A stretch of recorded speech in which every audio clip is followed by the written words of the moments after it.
Hello everyone, my name is Huan. Welcome back to my channel. Today we're gonna continue to introduce the search engine Vespa.ai. Last time we go over step by step using the Python Vespa package to create a search application and deploy in the Vespa Cloud. And there are actually another way that can do the same thing. It's called Vespa CLI. So in today's video, we're gonna introduce how we could use Vespa CLI to create and deploy a search application in the Vespa Cloud. And also in this video, we will bring in a little bit more comprehensive pipeline, including the ranking setup as well. So first of all, we will need the Vespa CLI package. Like we already create a Vespa virtual environment from the last video. So before we start to do anything, just make sure that you have that Vespa CLI package installed. And also I put all the command line in the Jupyter notebook just for convenience that we can run it through along the video. So for today's demo search application, we're going to use a dataset from Microsoft called MS Marco. Okay, let's begin. So the first step is ensure that you are in the correct virtual environment. Click in the upper right corner. Make sure that you are in the right virtual environment, Vespa. And the first cell here, we just want to make sure that we are in the correct directory to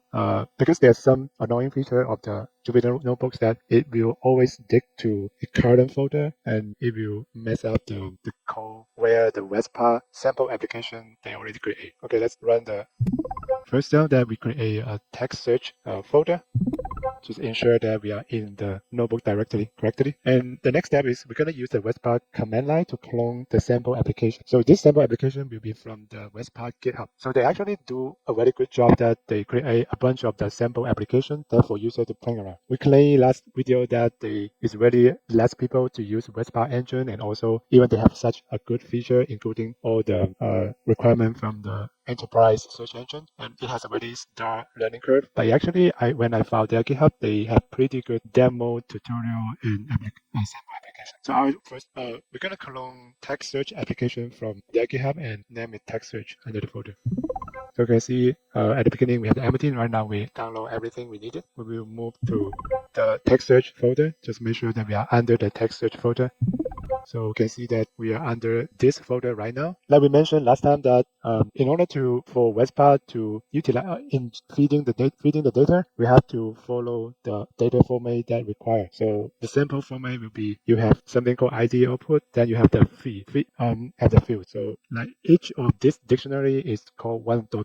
In the Vespa sample application, they already have the script that can helping us to convert the dataset into the required format. We can take a look under the script folder. So basically, it runs a few Python script that to download, extract the dataset from MS Marco, and then convert it to Vespa format. We can just ignore the format right now. We want to first understand the high-level pipeline from the feeding data in deploy the package and do the query. And we will worry about the detail later. So let's run the script to convert the data.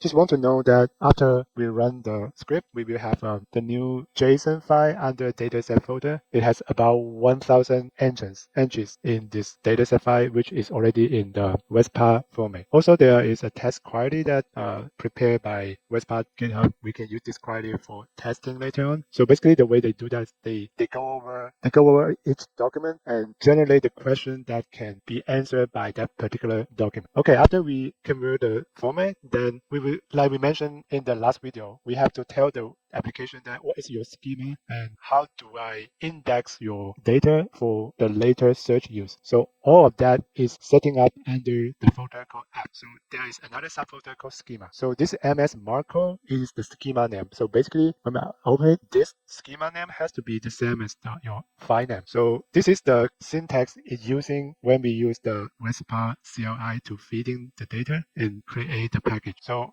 first we have the schema with the name, and then we define the document. Document, like I said before, document just like one dictionary. So we have put the document name, and in each field, we will have the name of the field. Those name of field has to be matched the data we have. So for example, this is ID, and also we define the type of the field. For example, the ID is a string, the title is also a string. And after the bracket, so one important thing is that we define the indexing attribute. So you can claim multiple parameter separated by this symbol. So what does it mean by summary? Summary means that when the search engine return the result, do you want to include that field in the return or not? If yes, then you put a summary there. So we want to return including ID, title, URL, and body. The attribute is when we want to do some filtering, like attribute, it is set up that particular field that will be using in the filtering. An index means that so the particular field that you put an index on, then it will treating with the linguistic pipeline. For example,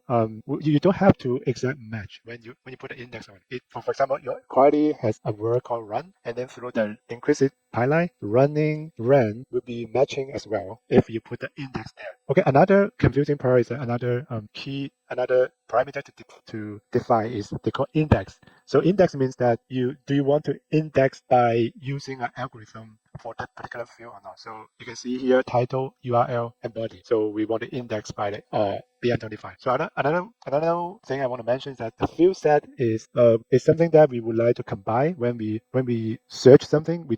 If we don't want separate to put the inquiry against to, then we define a field set to combine multiple fields. Here we combine title, body, URL, and we give a name called default. If in the query we don't mention anything, it will by default that checking again this default. So another thing we didn't mention in last video is that in the schema we can define the rank profile. You can define multiple rank profile. So rank profile means that when you retrieve a bunch of the result, how do you want to rank from the top to the bottom for your result based on what kind of metric? So here our default ranking profile is by they call native rank, considering title, body, URL. We don't have to know like what is native rank for now. And you can define multiple rank profile in the schema definition. So here we define another rank profile called BM25. It inherits from the first rank profile. The only difference is that we redefine the first phase.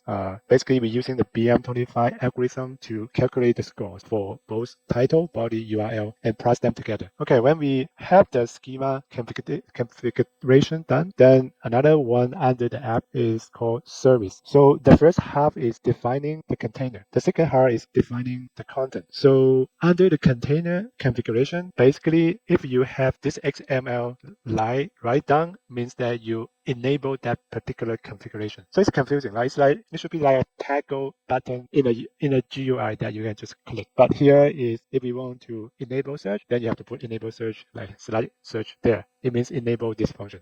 In the content part, so the only thing that is connected to the previous different definition on the schema is that under document. So we have to, with the exact same name here, MS Marco, to define of the schema. Okay, go back to our deploy pipeline. So first we need to log in the Vespa Cloud. I assume we already have the Vespa account. You have the 300 free credit. So when we run this, so that we can open the link.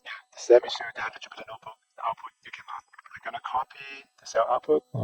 So go to the link, click confirm. Okay, then you connect to your cloud already. Let's go back to the Jupyter Notebook. We can see here the authentication. It is done. Login successfully. Okay, the next step is we configure the Vespa. Our target is to the cloud. And then we set our application name and also set the location of the tenant in the cloud. So this is our tenant name in the Vespa Cloud. Okay, we check is it ready for deployment? Yeah, it's ready. So we're gonna get the authentication and certificate file first. Okay, so it's being reused because I used it previously. Let's put a F. Okay, let's just ignore the error. So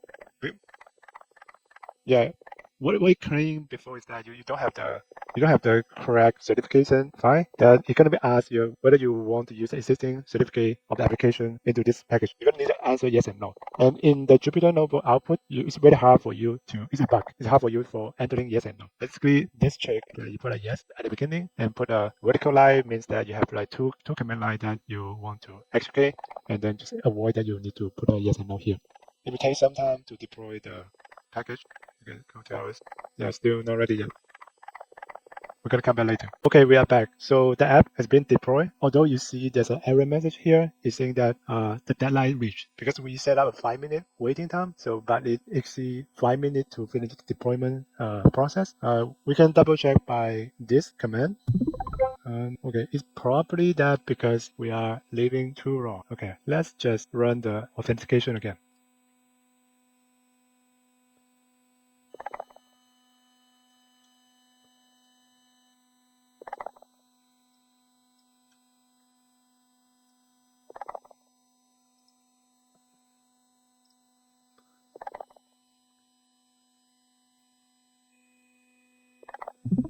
Okay, let's go back to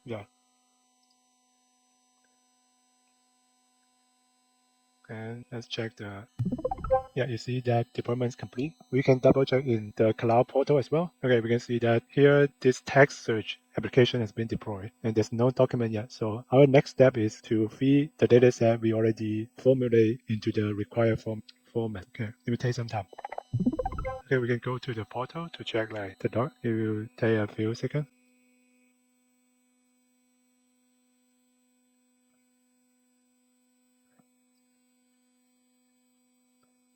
It should be already success. Let's check one of the query. Yeah, it definitely is working. So here we are searching the query about including the title, body, and URL because we didn't specify which field we are trying to matching. So basically, it will by default using the field set we are created before with the combined field. So we can take a look. So basically, we have total 557, but the first one it is the one who is a dead bot. So basically, it is this title. Yeah, the first one is the most relevant one. Yeah, that's exactly what we're trying to find. If we want to just like want to find the title instead of using the default field set, that we could put something called default index. We can see that the total count is much less comparing to previously. So the first one matching is also this particular news. Okay, but right now we didn't specify any ranking algorithm mechanism we are using. So basically it used the default, which is the first one that we define here, which we define as a name default. So if we we also want to mention that like by default, the native rank from Vespa, they have the relevance score from 0 to 1. But in the BM25, there's not limit by 1. So when we specify the ranking mechanism we're going to use, we can see the different score we can see. So here you see that the first one is 24 instead of just 0, less than 1. Since we didn't specify any fields, we also matching the field sets. We have like similar total count. Same thing, we get this exact element that we would like to retrieve. Okay, that's it. Just to recap, today we are using the Vespa CLI to implement the whole pipeline for building a search app in the Vespa Cloud. So number one is that we have to convert the data into the Vespa required dataset. Number two, we have to define the schema that matching your data dictionary. Number three is that you have to deploy the application to your cloud. After your application is active and ready, then you can start to feeding the data. Basically, 4 steps you can build the Vespa search application using Vespa AI. Okay, thank you. See you next time.